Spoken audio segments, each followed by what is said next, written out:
everyone. My name is Adrienne Garland, and welcome to Sugar Coated. Sugar Coated is a podcast that was born from the notion that for far too long, women and other people who inside felt like they just didn't fit in maybe small or even large ways, had to sugarcoat their words, their style, or in general, their way of showing up in the world. This podcast started out as a dedication to women leaders.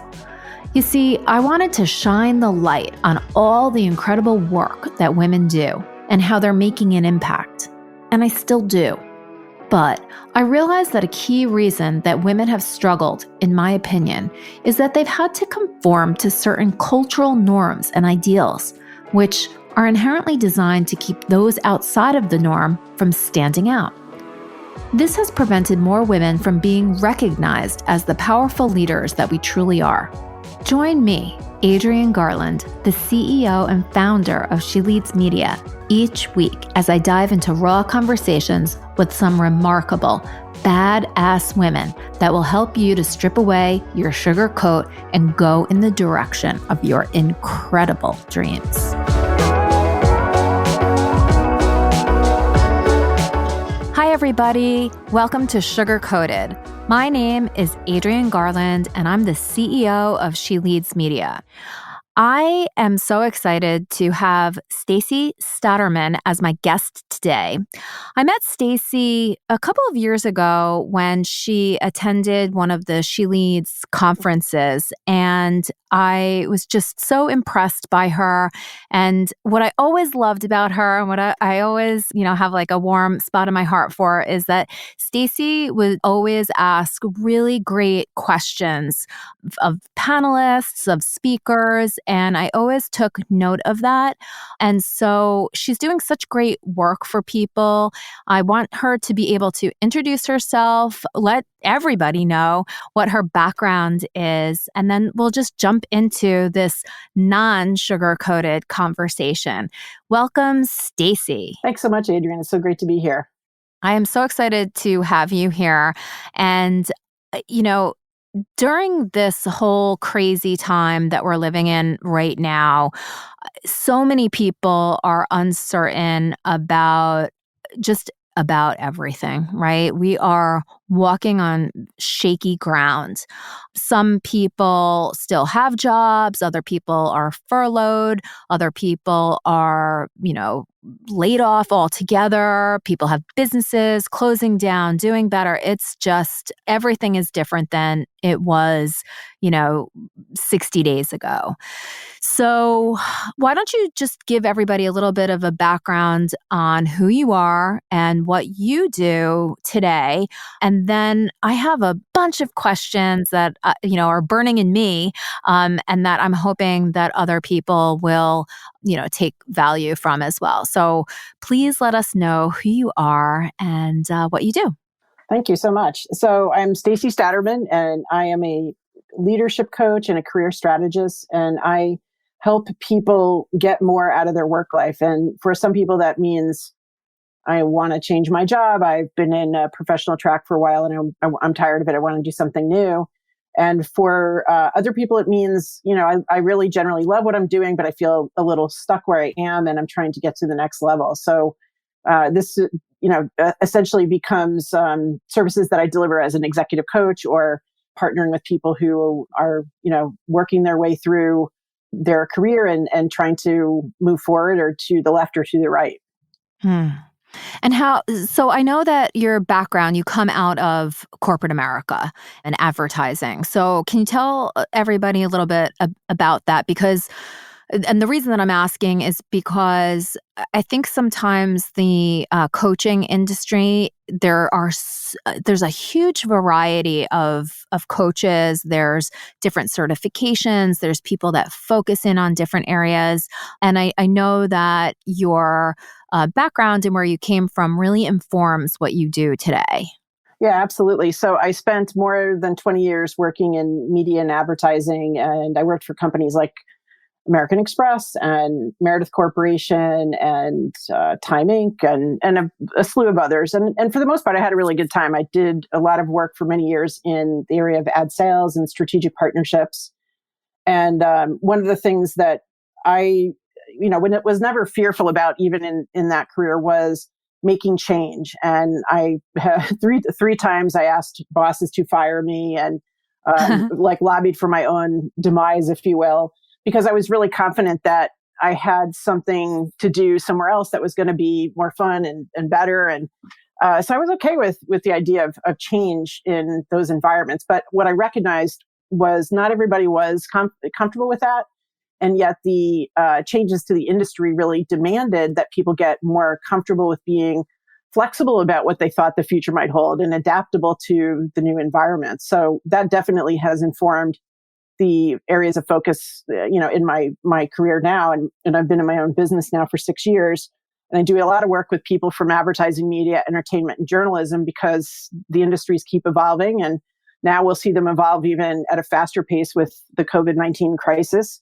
And I know that there's so many smart people in those industry areas and others that just kind of get stuck in their own, beliefs about what's possible. And it really does hold them back. And we need really smart, good people to take us forward, especially given the climate that we're in right now. Yeah. It's so interesting. And I'd never heard that before, that you sort of, asked to be fired, knowing that there was something better at that time for you, or, more evolved, or whatever that is. Where did that spirit in you come from? Like, were you always that type of person that was, looking for more? Because I think that that's a really interesting characteristic. Yeah, I can't say I really know where it comes from, but at the core, it's about, a certain level of belief that I had in myself that I could persevere whatever was going on. And, I always was inclined to create and grow and build new things. That was sort of the nature of the work I was in anyway. And I just sort of carried it over into my own professional life. And, for me, it always worked out. I mean, in all three of those occasions where I lobbied for my own demise, I had good results. In a couple of cases, I got bigger roles right in the organization I was in. And in another one, it gave me, the opportunity to exit and start a business, which has been going really well. Wow. So did you have those characteristics before working? Like, did that show up in your, earlier life or in school? Or is that something that kind of evolved as you started working? I think it probably evolved the most once I went to college, and I went to Syracuse University, and it was a huge campus and a place where one could easily get swallowed up because there were so many kids. And for me, it was a perfect climate to just realize that I have to take the lead. I have to take the lead on my own behalf. And I probably was a little bit informed now that I think of it.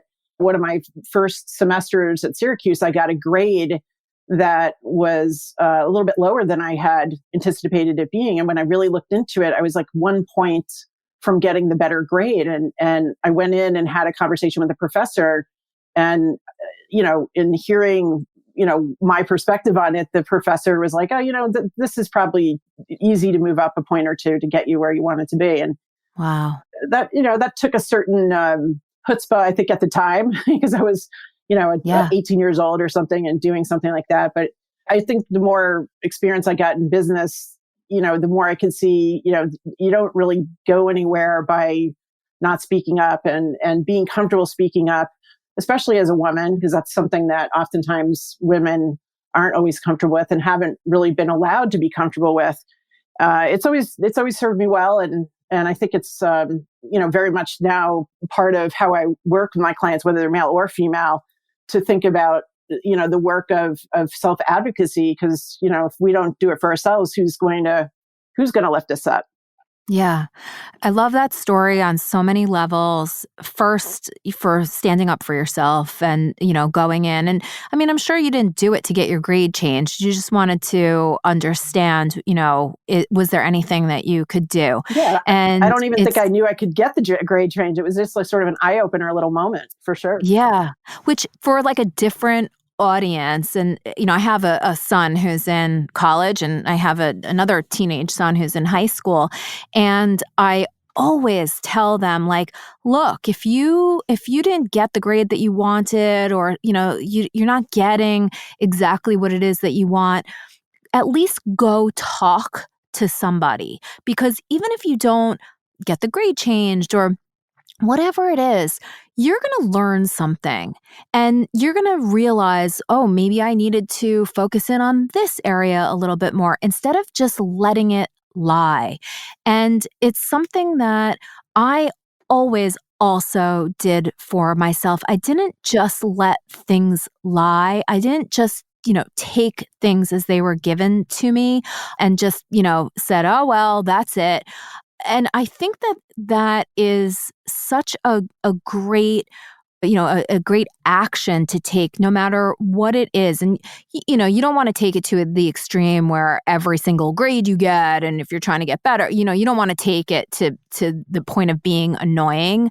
But it's just something that I think is so important for teenagers to do, especially like, women teenagers, and also women especially. Don't just accept the no or the grade, like definitely explore. And I love that so much.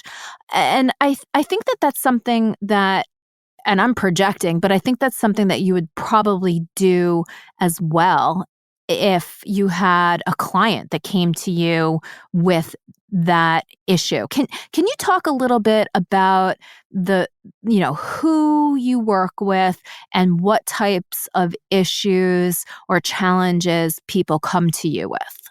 Sure. My typical client is somebody who's had a lot of success in the past, and they may be 15, 20, 25 years into their career.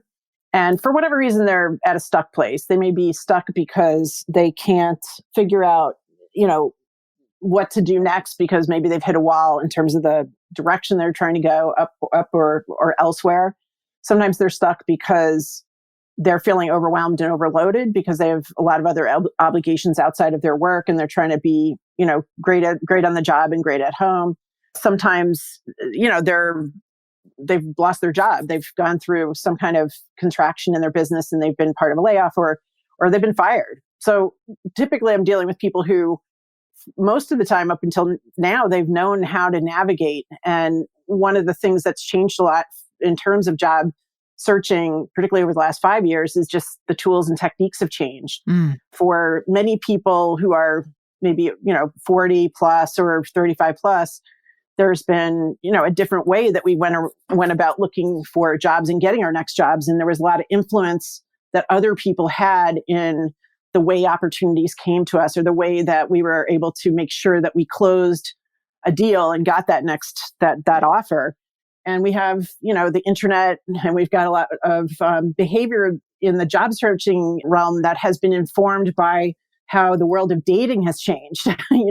We sort of forget that now, dating involves people looking each other up online before they actually have dates, even if it's not because they've met through a dating site. We just do a lot of advanced research online about pretty much everything from dates to handbags to, hotel rooms. And that same behavior is translated into job seeking. And so recruiters and hiring managers are doing an incredible amount of looking online at potential candidates even before they have one conversation. And that's very strange for people, because we have this expectation, especially for those who are a little more, further along in their career, that we're going to have a chance to talk to somebody. And of course, we want to have that happen, but we have to have a really good story, a clear narrative, a clear value proposition before we even have one conversation. And it's about so much more than just a resume nowadays. Yeah. Gosh, there's so much to unpack there too, because it really is, you almost have to be your own personal marketer, and you have to also be super objective about how people are viewing you and the things that you are saying and posting, and just the persona that you're putting forth online. You need to do an audit of that to make sure that whatever the message is one that you want people to receive. Because I can just imagine, everything is online, and if there's anything out there that just smells negative, then I'm sure that these employers are just on to the next, because there's so many people out there, and it's just going to get more and more discerning, I think. So, wow. Yeah. Well, and the other thing is that even more damage, almost as damaging as any negative things that could be discovered out there, it's also being absent. When people go to a LinkedIn profile and it looks like it hasn't been updated in 5 or 10 years, it feels a little bit like you're absent from your professional life, which of course is not true, but that is what we glean from what we can discover. So I am always talking to people about, when was the last time you had your headshot updated? When was the last time you took another look at the narrative that you have at the beginning of your LinkedIn profile? When was the last time you posted a content or engaged with people on LinkedIn? And it doesn't just have to be LinkedIn. Twitter can also be very effective, but people are looking for evidence of your value before they have a conversation. And that's a hard thing for people to acclimate to if they've always had this other tradition of, I'm going to get in, I'm going to have a great meeting, great interview. I'll, woo them with my, charisma. And we all want that to happen, and it will happen. But this other stuff now can be a tremendous roadblock because there are so many applicants for so many things. It's so much easier to apply for a job nowadays because of the online platforms to submit applications. And so there's this overwhelming volume of data that the hiring side has to deal with. There's so many applicants. There's so many people that are interested that it's hard for them to parse through it. And I saw this on the hiring side for years when I was working at American Express. They had a very elaborate system to receive applicants, and it was not really perfect. It's still not really perfect. And it's not really just that company. Any company will tell you that the applicant tracking software systems and so forth, they're not really doing a great job of identifying the best candidates. So I always had to, on the hiring side, do some additional legwork on my own. And if I was looking for somebody that I knew was in that pile, I had to request them. So I do see that sometimes people have leaned on the crutch of online job applications to solve their problem. But it's kind of like going to a casino and saying, I'm going to sit at the slot machine and I'm just going to play pennies on the slots for the whole 4 hours I'm here. Yes, you might win, but how long will it take? Yeah. As opposed to getting some skills, going to play 21 at the 21 table. Yeah. It's the same. Whoa. Yeah. Gosh, it is a brand new world, and we all need to, because we never know, what situation we're all going to be in. So we really do need to know about all of this. And I would also say that given all the technology and everything too, that there is something to be said about having a strong network so that perhaps you can rely a little bit more heavily on your personal relationships rather than an applicant tracking system. That's probably an even better piece of advice, right? Is to have this strong network to perhaps, go around that, or at least have that work in your favor. Yeah, no, 100%. The network is ultimately the thing that for most people, especially experienced people, is going to make the difference in terms of compensation, in terms of so many things, because your network is going to help you present in a better way, whether they surface you to a hiring manager or they just make a direct connection. The endorsement of somebody else is always certainly much better than just something that's gone through an online application. What people miss on the networking side, though, is that there's often a mismanagement of your network, of somebody's network. Mm-hmm. Most of us, have created our network over time. And so people have an association with us about certain skills. Oh, so-and-so is an expert at this, and you've always done that. And they're well-meaning, but if you don't tell your network what you're trying to do and where you're trying to go, they will put you back in the same box you came out of. Yeah.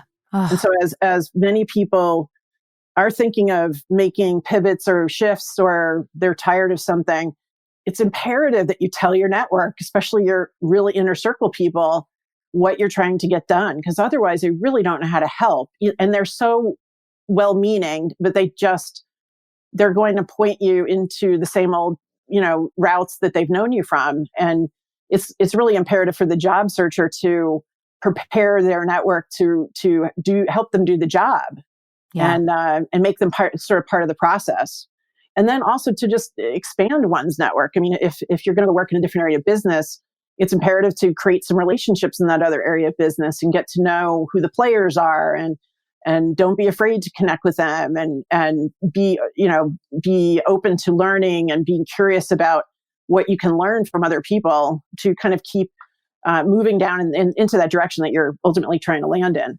That's such great advice. It really is. And I think that we could probably get into the details around, how do you go about connecting with people that might be in a completely different area that you're interested in? And like, how do you make those connections when things are online and you can't meet people, for coffee or something like that? But maybe we save that for another conversation where we talk really tactically, because I think that a lot of people could benefit from some of that advice if you'd be willing to offer that.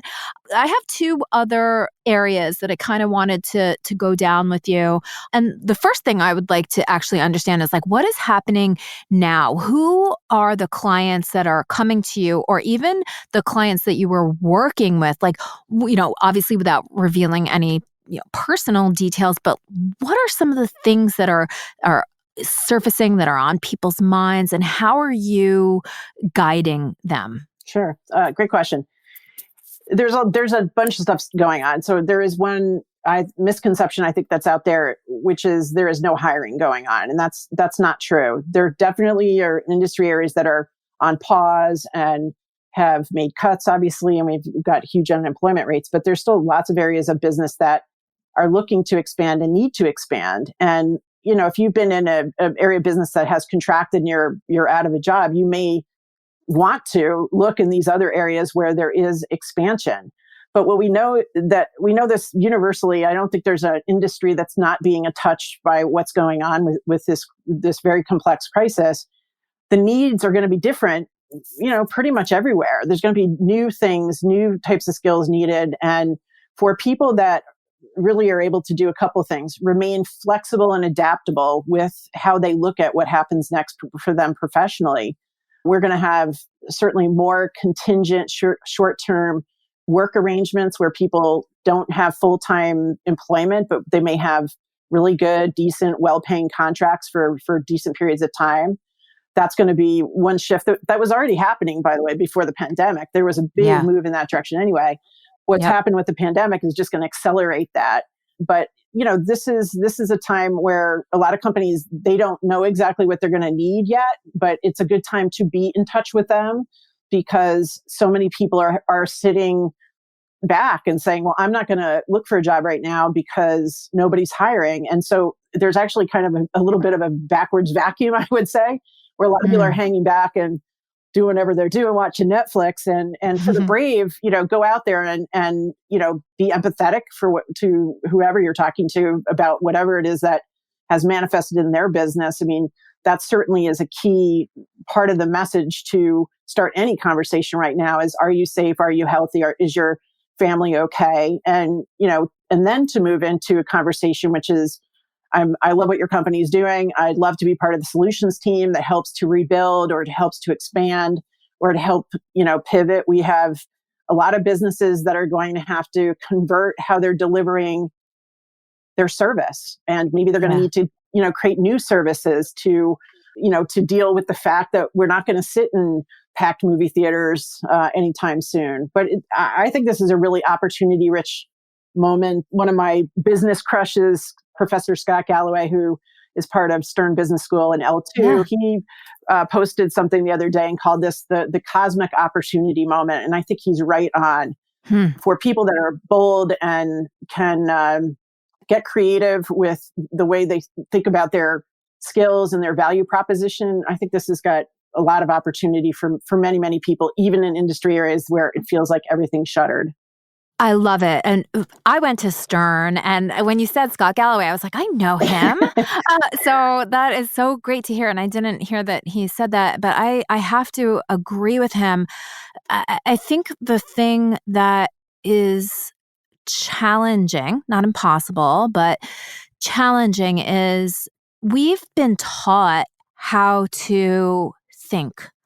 And we haven't necessarily been taught how to be creative and look at things from all different angles and put ourselves in other people's shoes and come up with something brand new. That is sort of not how we've been taught to consider things and think.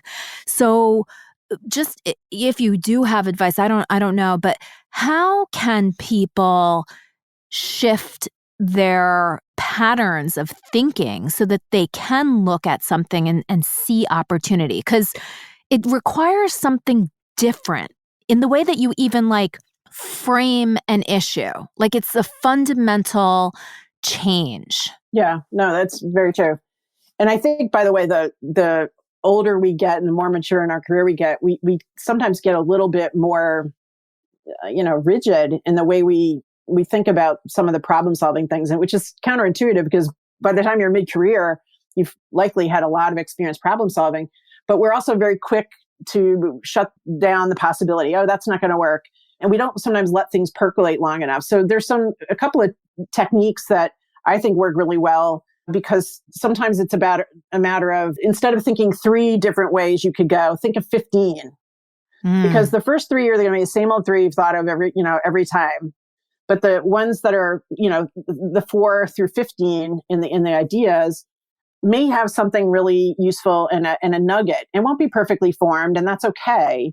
But we need to kind of stretch beyond just the 2 or 3 things that we look at to kind of force ourselves to get to that list of 15. We're just not really wired to do that. We're especially if you're from corporate environment, and going to any of those poorly run brainstorm meetings, so many things get shot down in the first Everything 2 seconds. It's awful. There's awful. The dreaded brainstorming meeting that is not a brainstorming meeting. And the truth is, we all have certain patterns of thinking that are our favorite, cards to play. And those cards have worked really well for us for many years. But when the conditions change and they're no longer working, it's incumbent on us to interrupt those patterns. I mean, the irony is a lot of my clients, kind of a nodding back to, the job searching is kind of a marketing job, right? And so I work with a lot of people who are great marketers and have made millions of dollars for companies, and that's their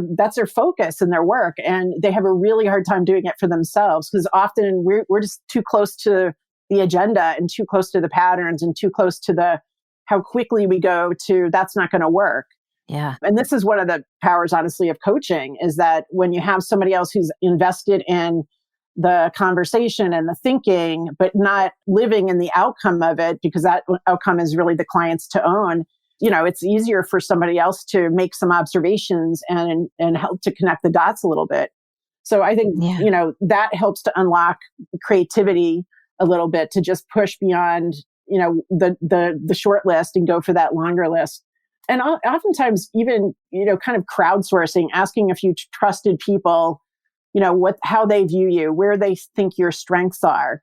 We don't do a great job of getting that kind of input from people that we trust, once we're beyond a certain point in life. And that can be really, really insightful information that maybe, you don't even think that's a superpower, but all the 5 people you ask think you're amazing at X or Y. And you just thought that was normal, everyday kind of skills and value. Yeah. That's a big blind spot for a lot of people. The most valuable things that we have to offer are often seem like anyone could do it because it's so easy for us. But, we're not coached necessarily through most, business experiences or career experiences to follow our kind of flow moments and the things that come to us naturally. We remember so much of the hard-won skills, and those become a little more prominent for us. And then we overlook, some of our best assets as a result. Yeah. There's so much wisdom in that. And it's funny that you're talking about it. I was just right before this call, I have a really good friend who is moving. She's moving from New York to California. And so she's been cleaning everything out. And she just texted me a picture and said, look at what people at my work said about me years ago. And it was like when she's in her 50s now, and it was when she was in her 20s. And it said things like, creative, will always be successful, fiery. And I said to her, those things are so true about you, then and now. Those are those characteristics that are unchanging and unique, that can be the pillars that we then think creatively around. But we don't do it because some of those things, like fiery, right, which is so her, is not always seen as a good skill to have. Right. Yeah. In What's corporate. the translation? Yeah. Mm-hmm. Yeah. So I was going to say to you too, and you brought it up, I think it's good to have an outside or a third party perspective that's not invested in the actual result, but is invested in the creative process. And I'm assuming that that's what you do as a coach as well, kind of help people to get to those 15 things. Because I don't think I could do that for myself. Yeah. And I consider myself a creative person. Yeah. I mean, it's yes, definitely. I mean, oftentimes, and look, I have coaches too, because I can't see it for myself. So it's not anyone's failing or flawed and need the support. I think it's what we've been a little misguided over the years, perhaps for those, especially in corporate life, is that we're supposed to just know everything at a certain point and be able to kind of carry forward without support, especially when you're, in a leadership role somewhere. You're supposed to be the one with the answers. And I think that leaves people, really in a tough spot at times. So I think having a support structure is certainly key to unlocking a lot of things, but especially, creative thinking can come that way, and just having the energy of other people to collaborate with. And I think that's part of what has been so challenging for the work remote arrangements, and some of the disconnection that we're feeling because of the current crisis we're in, because we're as a species wired to want to be with each other, and we get a lot of things out of that experience. So it'll be very interesting to see kind of what happens as the crisis resolves, and how we have to adapt and evolve to keep that energy flowing, so that we, can be our best, and be our best as a group and as a company and as individuals. So how would you suggest to somebody, it's almost like a two-part question. First of all, I'm curious, how did you identify who you wanted to coach you? That's part A.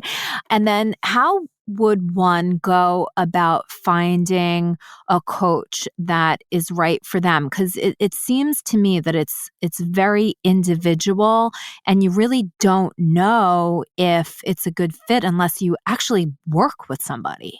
Right. It's a great question. So I think in terms of finding the right coach, a lot of it does come down to chemistry. I mean, there may be other things that individual would like to know that the coach had in terms of professional preparedness and background. And, for me, I went back to school, and I, of course, leaned tremendously on my first career and a lot of the things I did at that point. But for me, the credentialing and some of the formalizing of the support I would offer, it was important to me as much as anybody else. And honestly, half the time people don't really ask me that, because they're more inclined to work with me because we have a good chemistry fit, and I have an understanding of a lot of business areas, and that saves a lot of time in my experience to, you don't have to teach me how the world of advertising works. I already know how screwed up it is. So we don't have to spend a lot of time on that. And I do think that, a lot of people do find that a benefit, to have sort of real world experience with whatever the coachee is trying to resolve. And I know for myself, when I hire coaches, I am looking for people who have traveled the ground that I'm looking to travel, and are not just going to talk to me about it from a theoretical standpoint, because that's what matters for me. I want the authenticity of somebody who really understands the hardships of trying to, go a certain road and can really understand where I'm coming from on a variety of levels. Yeah, I like that a lot. And I like the thought of turning to somebody that's been down the road that you're going down. Sometimes that's not possible, and I know there are coaches out there that are, even if they've not been down that road, they can somehow, really guide you toward where you want to be going.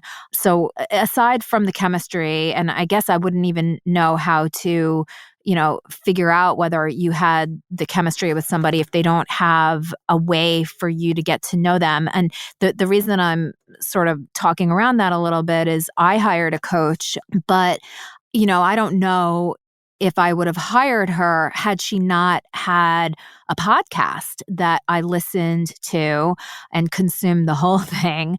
I listened to hundreds of episodes of hers so that I felt like she really knew her stuff. She's like, her personality. It was such a great way for me to almost evaluate whether I thought she would be a good coach for me or not. And so then I hired her as a coach, and she was amazing.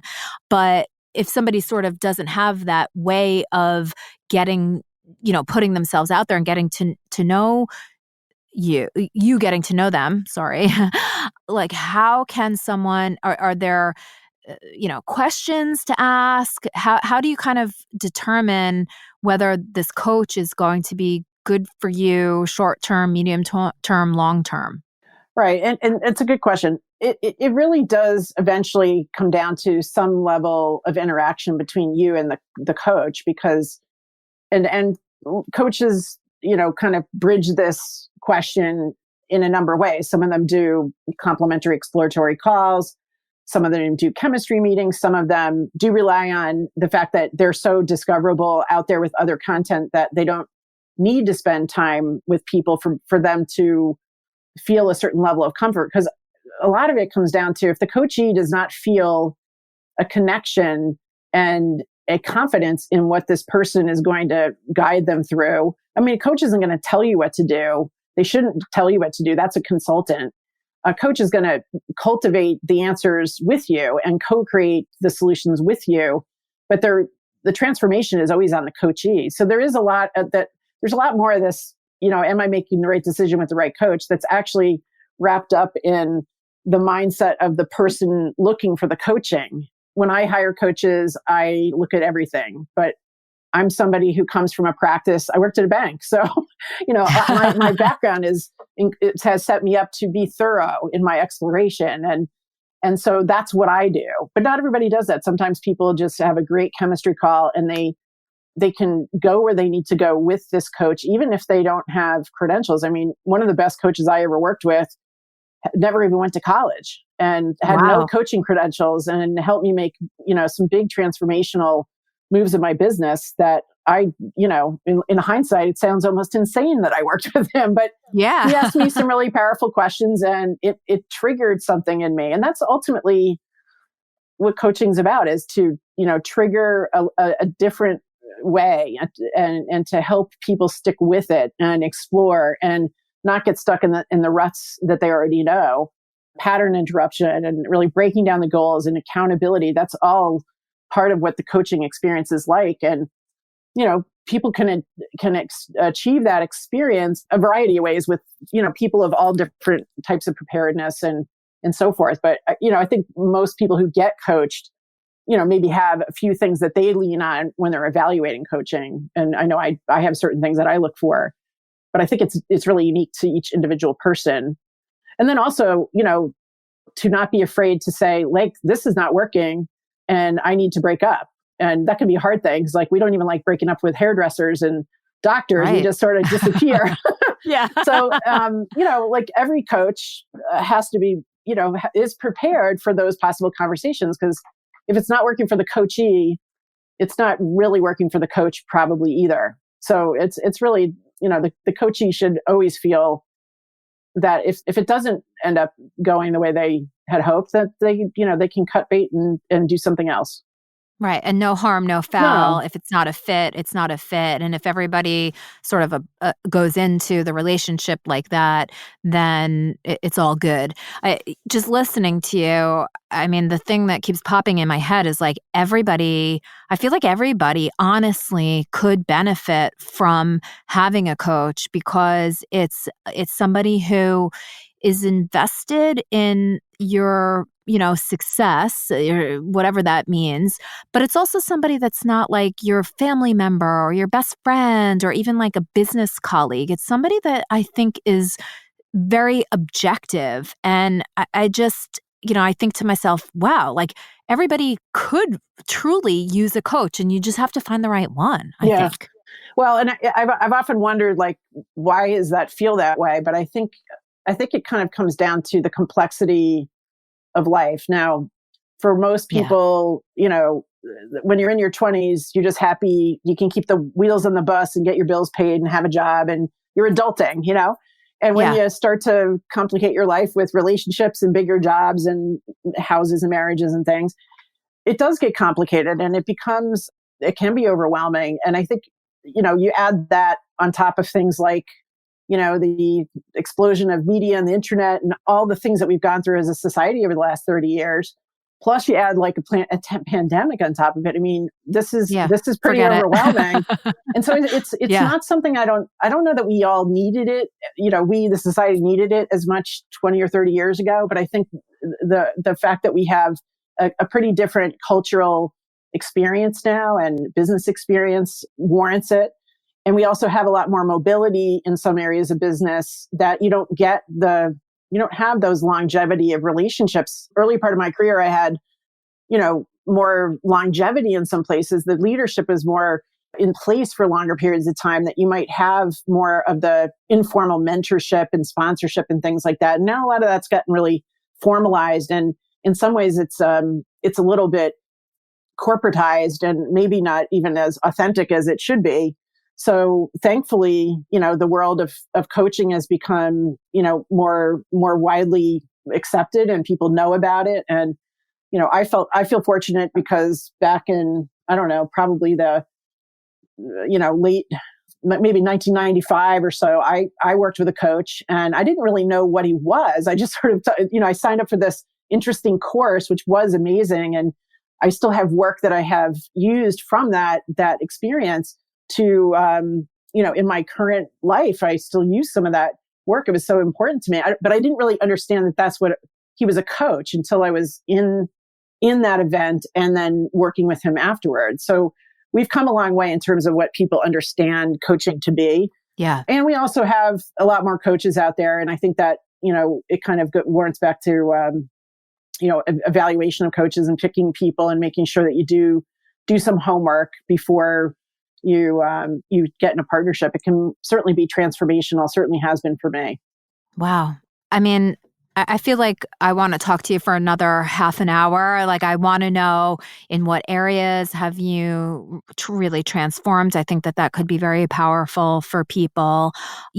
I think that there's so much to talk about. And so I definitely want to have you come back where we can explore some of those things. But yeah. And I just think that you have given such great and practical advice, and it just comes through to me, and I hope to everybody listening too, how incredibly caring and intelligent you are. And, I think anybody that works with you gets the benefit of all of your experience and all of your insights. And I just think that anybody who does work with you is really lucky. So, thank you so much. Honestly, Stacey, I just think that you are great. And I'm so happy that you're in my circle and my network. Likewise. Yeah, no, it's so good. So thank you so much. And what I would love for you to be able to do is to just let people know where they can, get in touch with you, find you, read some of the stuff that you put out there. So where can that happen? So I'm easy to find on LinkedIn, probably the easiest to find there because my last name is strangely spelled, and I'm sure that'll be in the show notes. Yep. But I also have my website, stacystaaterman.com. And those are two good places. You'll see me, I publish regularly with Forbes, and I've been in Men's Health a few times. So you might see me out there other places, but LinkedIn for me is one of my social media homes, and my website has always got a lot of information. So, and I love connecting with people. So please, find me there and do send me a connection request and let me know that you've heard the podcast. Yeah, awesome. Well, thank you so much. And, please keep doing all the great work that you're doing and help people to get to wherever it is that they need to go now and, after this whole pandemic. And I hear that there's another wave coming. So, it's a little disheartening, but the world is different now, and it may be so for years to come. And that's the reality. And we need to adjust to that. But there's great opportunity. So much. There's great opportunity. It's going to be okay. We're all in it together. Yeah. Yes. Thanks so much, Adrienne. Well, thank you. And we will talk soon. All right. Take care.